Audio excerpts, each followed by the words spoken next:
رسول اکرم صلی اللہ علیہ وسلم کا ایک بہت بڑا معجزہ جو کسی نبی کو نہیں دیا گیا،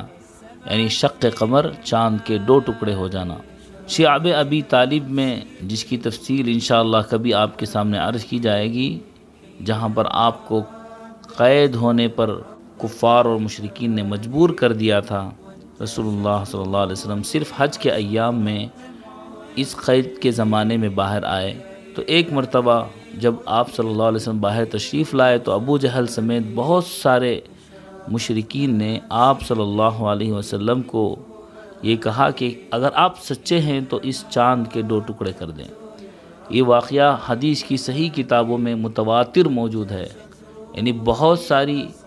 کتابوں میں یہ واقعہ مذکور ہے، جس کو رسول اللہ صلی اللہ علیہ وسلم کی طرف احادیث میں منسوب کیا گیا ہے، جس کا انکار ناممکن ہے کہ آپ صلی اللہ علیہ وسلم نے انگلی کا اشارہ کیا، جس کی وجہ سے چاند دو ٹکڑے ہو گیا۔